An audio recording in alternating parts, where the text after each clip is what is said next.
6 ans biso nde tozo organiser boye te. Boye. Polo na yo. Yango yo.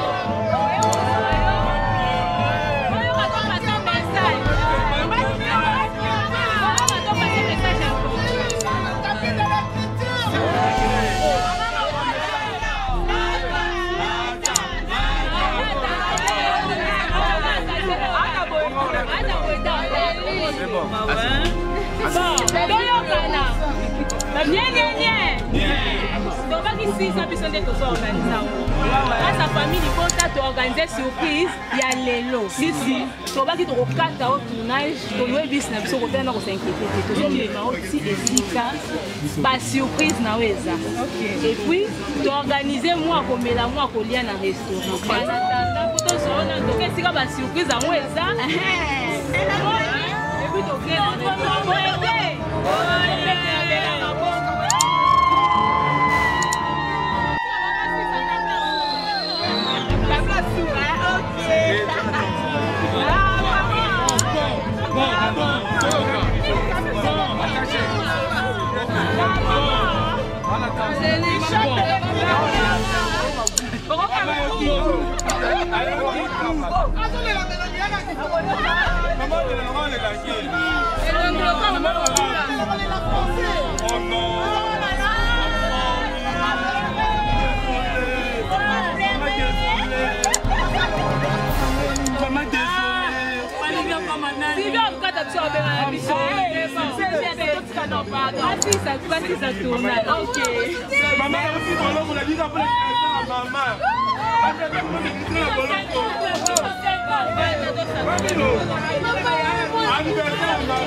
Ah voilà, en tout cas, merci à Bandego Touba Olanda Bisso.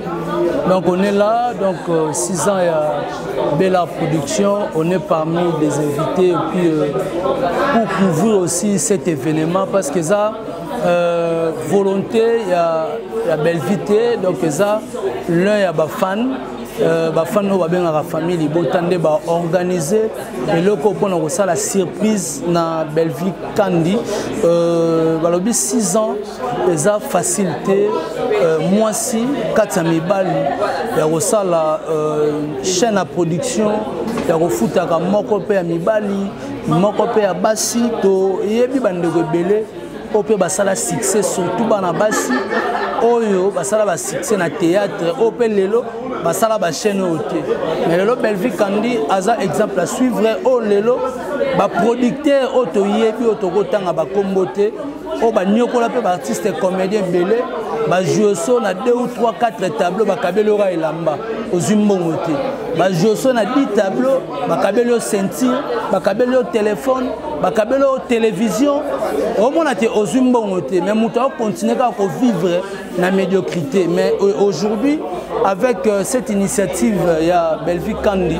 il y a ça la Belle Art Production au lelo ba artiste comédien na biso ba rémunéré na ba œuvre na ba on a misalo ba ko sala en tout cas après avoir participé na tournage aux en mbongo na ko sala OK au sala tamolo ko na to au futanda ko en tout cas azamo na moi si auto ko féliciter vraiment mingi to ko bois kele ba fleur et puis mana lo ba keno baza 2T baza 3T en tout cas félicitations à ma femme forte nyonso po ba ko sala makambo bien surtout na art ya mboka na biso parce que tolinga ba biloko oyo ezala pona relaxa ba différence par rapport ya bandeko mususu en tout cas na bi ya batutu ba olanda biso na actu net télévision en tout cas c'était ça événement ça continuer les ara de famille libota ba ko sala surprise na Belvi Kandi on va bien à Poutine de l'écriture en tout cas bon vanae et puis bonne fête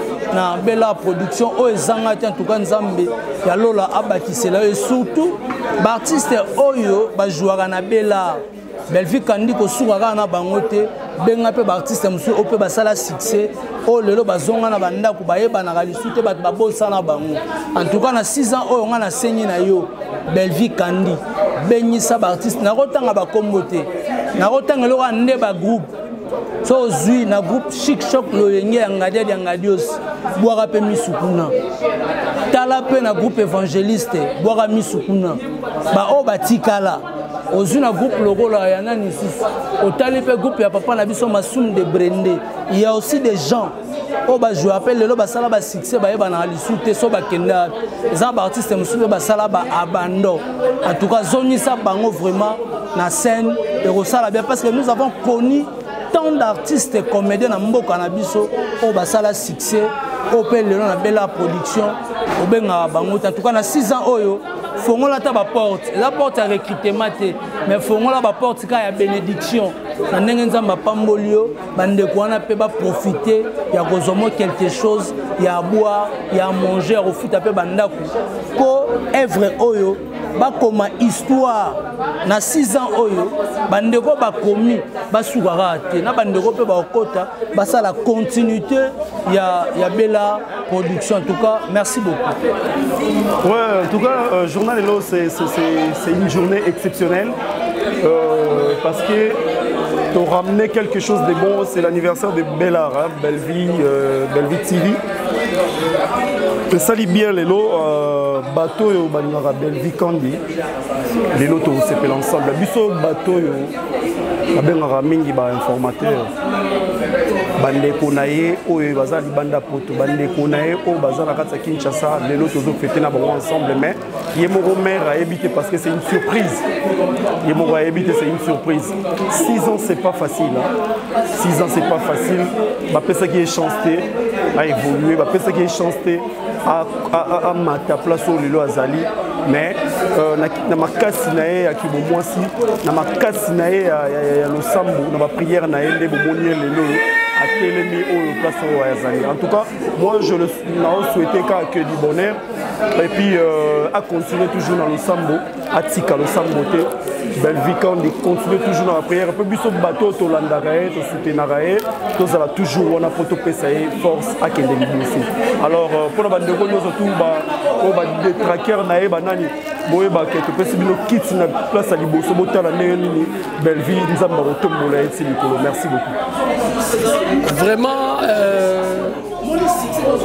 Papa Koulouta famille Libota Jerry Kobetox en tout cas bonne fête la famille Libota nyonso on nous a de partout dans le monde entier en tout cas on doit célébrer parce que ça s'est fait parce que 6 ans est leur moins facilité.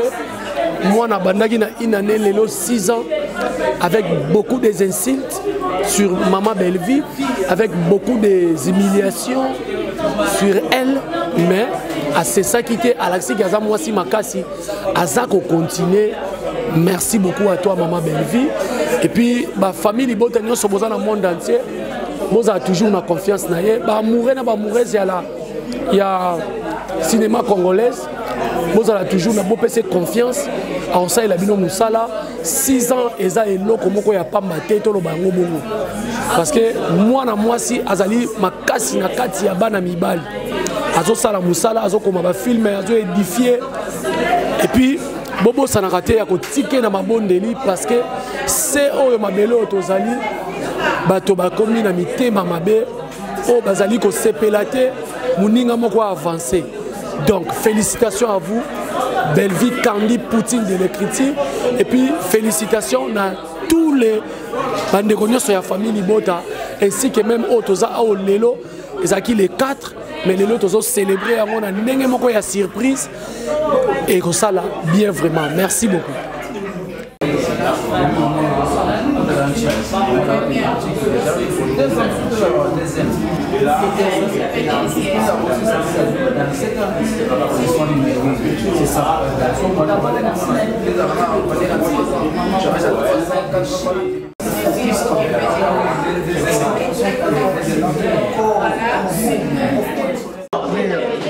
Génération parce que ce qu'elle fait, on a la salle ma fille est belle tout à l'heure vite fait parce que nous attendons si comme on si ça va tirer mignon au limite tout à l'heure comprendre la leçon il y a tellement de leçons on est sur il y en a pas dans le sous pour tamali bah âge on a belle télévision à Montamiti en Colati à quoi une carte éducation à belle télévision en taliba le film comme ma belle à comprendre comme ma belle parce que ma belle ça fait moi ici voilà ma papa va 60 ans va 70 ans on va dans les deux ans il faut imaginer donc félicitations à madame Belle-Vie 4 ans, 6 ans, je lui souhaite qu'il y ait des bonnes choses. Mais sans ça,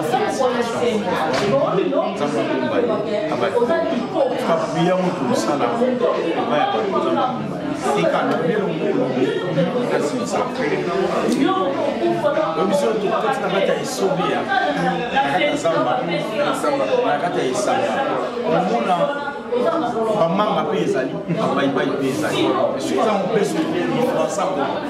Mais il faut nous recommencer. Et on va se faire la 50. Si on va dire c'est ça.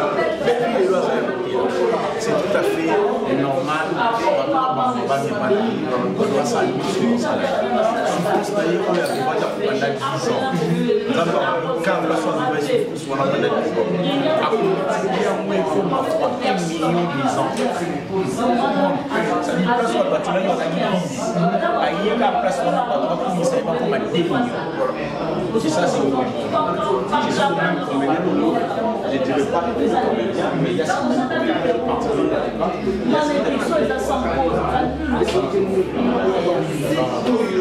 Est-ce que y a autant la carrière, autant de parcours à vivre, il y a autant la carrière, il y a aussi la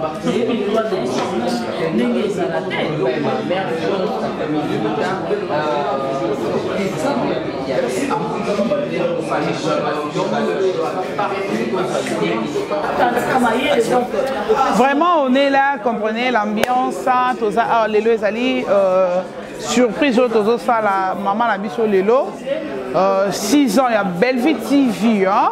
Moi, na Botami, à Koli, à Beli, à Biki, à Kotiba hôpital, lelo ezali 6e année naie depuis à Botama. Na yango to bogisaki makambo na biso ya kitoko, to bogisaki pe ba surprise ebele pona Belle-Vie Candy la patronne. Pona yo mutu ozaka ka na distraction. Olo lukanenga au construire vie na yo. Si vous êtes artiste, comédien ou comédienne, c'est le moment où construire vie artistique na yo. Ce qui peut rater déjà vie na théâtre. Cause na yo moté mama ben na Belle-Vie. Pour Belle-Vie on salaka onzamba loba. Mutu nyonso olia na suyer ya fona ye. Donc Belle-Vie alia na mutoki ya elongi na ye.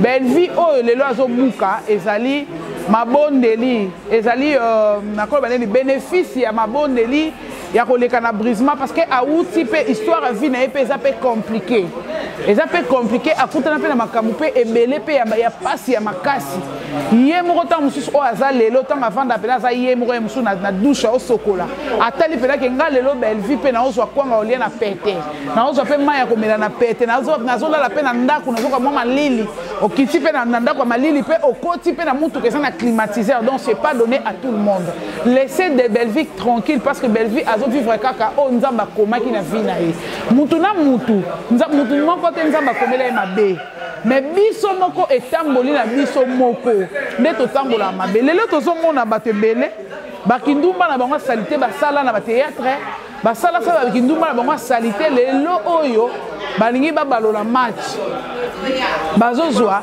bosoto na bango baolatisa belvi bombwa na bango baye balatisa belvi mais boyebaka ke belvi aza lokola mutu nyonso te okobota bana 10 na libota na yo mais bana wana nyonso babonga ndenge moko te ata mapasa mibale oyo babimi na différence ya baseconde na mokitolo ya minute bavi na bango ekokamaka te omona mosusu aza ya kobonga mosusu aza na mwa vie moko boye ya mwa normal c'est ça en fait dans la vie so comprendre eloko wana botia su likunia na belvi te mpo botia likunia te aza déjà bien mpo kutu nana bongi te bino bomona oyo epesa bino kifianfita na motema wana eza na kuta eloko te mpo alliance ya belvi na nzambe nanga akomisi belvi place alobaka akomise te wana tekei bino mwa secret lelo mwa moke bocomprendre mpo jalousie wana oyo bojalousie lelo bose prépare mpo belvi akomi nano na katikati ya histoire ya vine te même pas encore ya katikati ya histoire ya vine donc alors bobongama bao mpe bamonike bakokufa la longue bomikufela mpo na mikolo ezoya 2 ans après awa ou bien 3 ans makambo nzambe osala mpo na belvi ezala somo makasi bokokango te yo mpe moto ovandi na ndada yo moto omoni okenda na poto olobi ana na poto nana okangisa nga nana osala nga likambo mais eza na papa moko aka na posa visa te eza na papa moko aka na posa passeport te eza na papa moko aka na avocat te azaka na conseiller te kombo na ye le Seigneur Jésus-Christ de Nazareth, le Père des orphelins et des orphelines, Papa ya Belleville. Et c'est Papa Belleville, Seigneur Jésus-Christ de Nazareth, a visité Libota na yo. Na oyo yo lobi na TV. Nzambe ya Belleville a visité Libota na yo. Tant Nzambe a visité ki Libota ya ba Égyptien pour na ba Israélite. To mona oyo Bible comment oyo ezala. Donc et c'est Mida na mutu atinda bino masanga na bino no sone bosala lisanga na bino ya bondoki préparez-vous nzambe ya Belleville ayo visiter mabota na bino ayo visiter mabota na bino pourquoi motema mabe kozala motema mabe tina niveau oyo koya kokanela moninga liwa po zolo bake na moni tina moko kutu te oyo akufela te na place ya intel faki yenda kufa qui es-tu ma sœur yoza nani po kanela mutu liwa voilà biso toza na biso na kati ya ambiance na biso na pesi bino merci famille Libota je vous aime beaucoup c'était votre maman Kouloute de famille Libota petit bout de Belleville je vous aime beaucoup bye. Alors Rozo Longwa Awa tokei kokuta madame Belleville na tournage azali na tournage na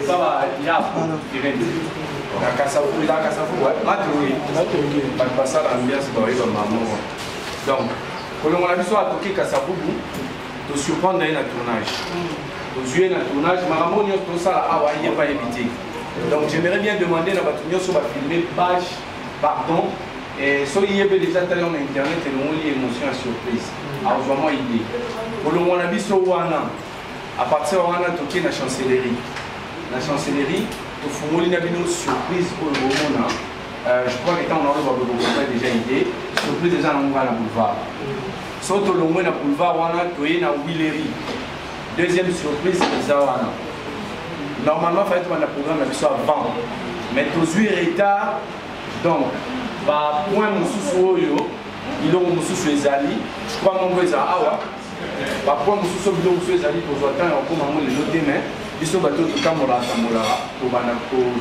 observer. Sur ces, en tout cas, on a un message mon groupe, on a à la fois pour excuser les choses, à la fois les affaires. Les affaires qui sont vraiment place mingi pour les choses bateau à l'honneur. Donc, bateau pour le barrage, de là, belle petite. Donc sur ce point, on a un caméraman qui va besoin. En tout cas, on a respect à ma casse, tout ça, va ser la vision. Mais tout ça, vraiment, ceux qui vont se déplacer à moto à partir de Kasavubu, mais à partir de Kasavubu, on a la difficulté à côté de la moto dans la ville. On a la difficulté à côté de la moto dans la ville.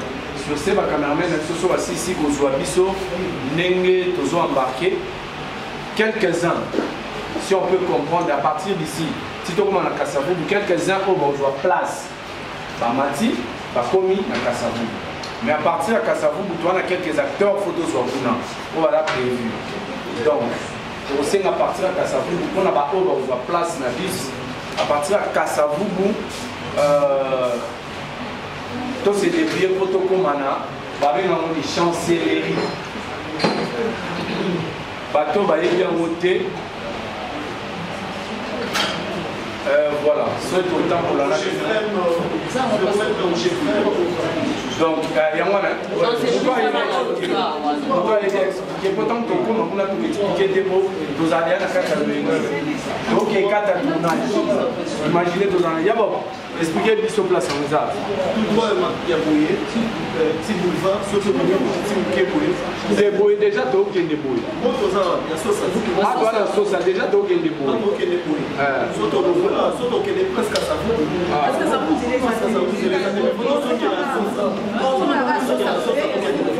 bon, mais la photo pour la caméraman. Photo pour la caméraman. Moi, je préfère. Voilà, Kaba. Oui, maman.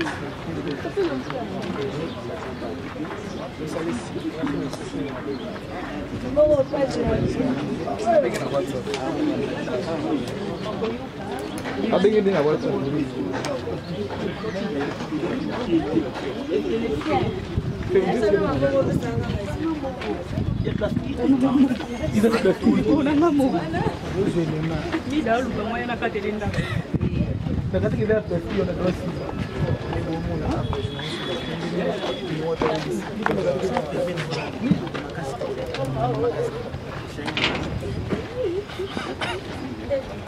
Kayak ni dia tunggu kesana. Memang bagus sekali.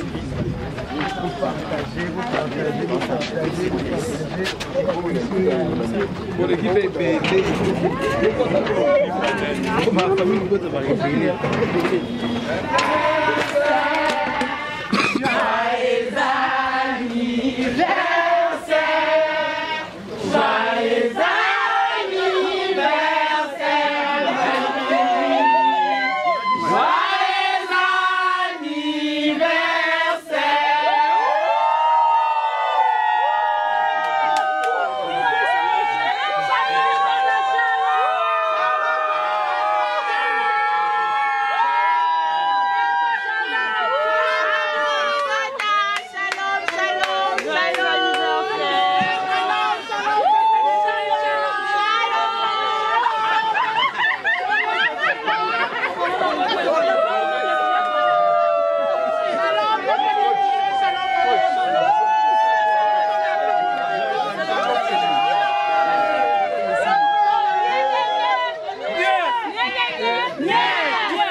Organisé pour aider. Bolé. Polo na yo.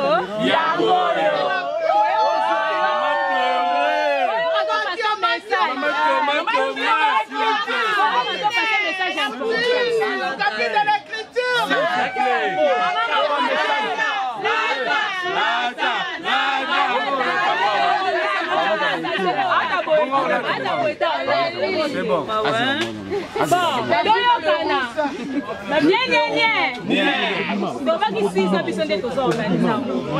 Sa famille libota to organiser surprise ya lelo ici to baki to kokata au tournage to no business so ko tena ko s'inquiéter to so le ma aussi esika ba surprise na weza et puis to organiser moi ko mela moi ko lia na restaurant tanda ko to so na to kesika ba surprise en weza et puis to kena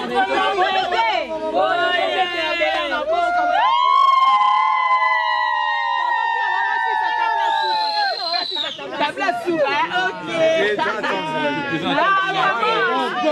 Bon, attaché. On attend.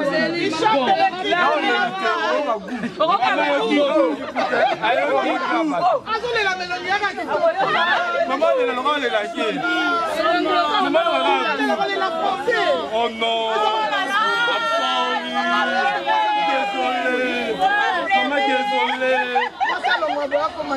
Maman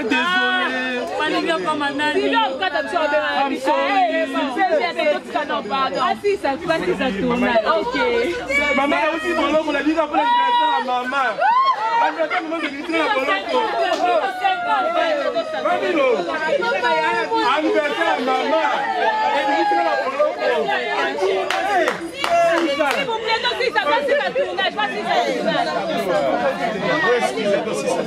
On permet de passer ça j'arrive. La vérité, vous nous les deux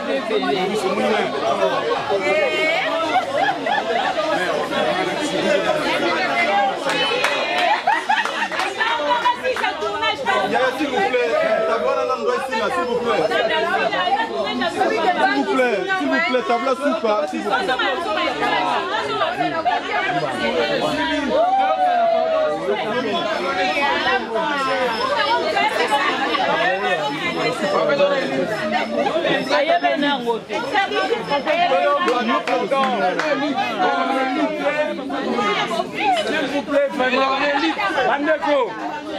S'il vous plaît.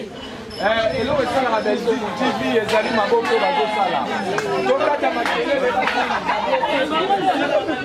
Donc, tu as dit Bianca. Donc, tu vas continuer la tableau, s'il vous plaît. Comment ça dit pas là?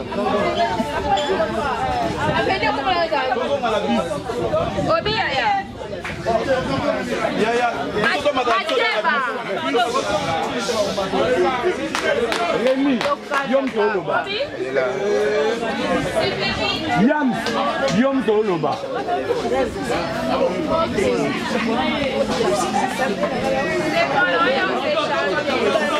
C'est bon, Tozo Malabi. Non, il y a pas. Journaliste, c'est caméraman, Tozo Malabi, c'est petit. Tozo Malabi.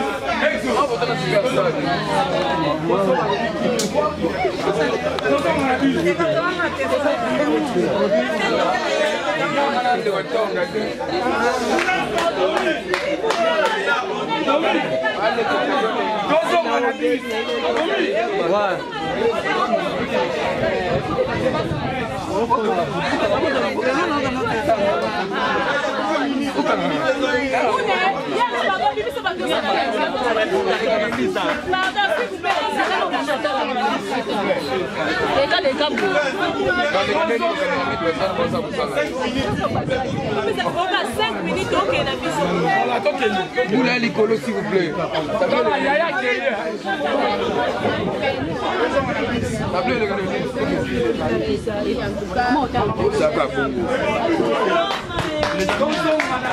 Les amis, s'il vous plaît, Togozo Manabis, juste dans 5 minutes, pas vider 4 tableaux, pardon.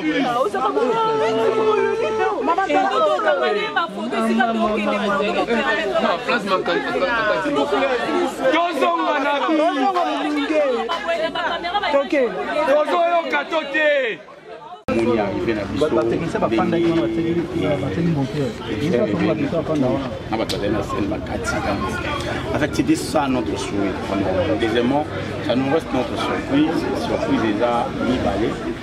C'est pas quelque chose de grave, mais pour nous, communication et à Belleville, c'est quelque chose de très important. En tout cas, je sais, je crois, après cette surprise, il y aura aussi des artistes comédiens au Borzala derrière Papa. En tout cas, on va faire ça. C'est comme ça qu'on va se le dire entre nous. Après Kaka démarche, j'espère que la comédien est belé, va emboîter des poids, on va ça là, même Makambo, tout ça qu'on appelle. En tout cas, je dirais merci à la famille Libota Mobimba, Yamokili Mobimba, parce que la famille Libota c'est une communauté. Et en tout cas, merci à Maramounio Sobo Salapona, Madame Belleville. Et c'est une femme qui inspire en tout cas. C'est vraiment une femme qui inspire. Et aujourd'hui, Belleville inspire même les hommes. Bref, il y a aussi des hommes tels que moi. Des fois, Belleville inspire. Donc, je dirais, séance est continuée. Pour la première séance, on a 3 séances, 2 séances éthiques. Bref, 3 séances. 2 séances, dans les séances pour un restaurant. Donc, le roi, on a presse, je crois que tout a accompagné. Tout ça, c'est ça, c'est blanc. Est-ce que vous pouvez révéler motivation et où est-ce que vous motivation et Zali, Marambo on encore ça parce que je suis acteur comédien. Makambo on encore ça là, dans un apport ça là, Marambo peut-être pour nous le rêve au ça là, ça là on Kufa. Diana aussi pouvait le faire, malheureusement elle est morte, mais Belleville elle est encore là. Donc motivation et Zali à surtout pour qualité parce qu'on manquait de moyens. Mais peut-être avec $2000 à calculer sur ma voiture et à calculer à Banda Business pour revaloriser la culture congolaise. On se le dit. Quand on monte à Zolinga, à fond à Chayangona business mobo oyo et qu'on édifie bateau, mais il y a évité de gagner combien c'est quelqu'un à applaudir. Par conséquent, il faut applaudir pour cette dame et motivation à Bisseza, tout soutenir rien dans Moussala au Sala. Bref, motivation actuelle. Famille Libota, restons focus. Shalom, restons focus. On va filmer la biseau, il y a Belleville Télévision. Ça sera quelque chose de bon. En tout cas, total la Belleville, tout consommer Belleville. Un trophée, il y a 100 000 abonnés. Tu as expérimenter tout un trophée, il y a 1 million d'abonnés. Si tu as un trophée à 1 million d'abonnés, on ne peut pas rester avec le 100 000 vies, 150 000 vies, non. On doit avancer avec 800 000 vies, 900 000 vies, pourquoi pas 1 million de vies. Donc, pour ça, les amis, Belleville a été la culture en Boka Libanda et il y a tous en mais cela ne veut pas dire qu'il y a Madame Dinana, il y a aussi d'autres dames qui se révèlent petit à petit au monde à Bango. En tout cas, félicitations à Bango, mais disons Belleville. Coup de chapeau à Belleville et coup de chapeau à Bella Production et coup de chapeau à Belleville Télévision et à la personne de Belleville Kandi. Coup de chapeau à elle. Voilà. Merci.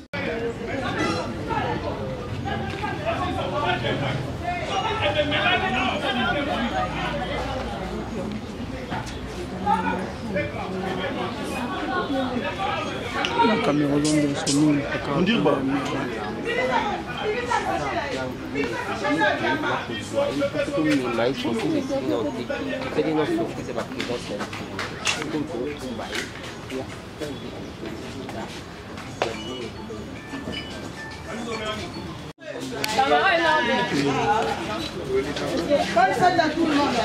Merci, pareillement.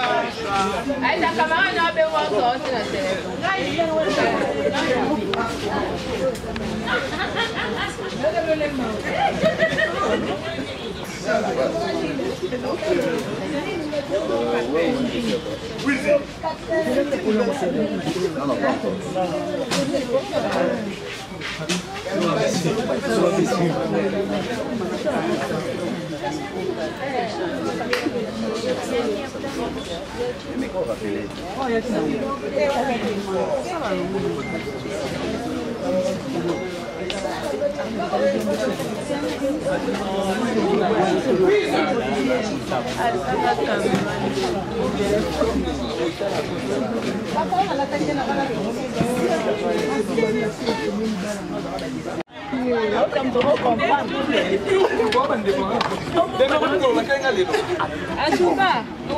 même temps on a tournage.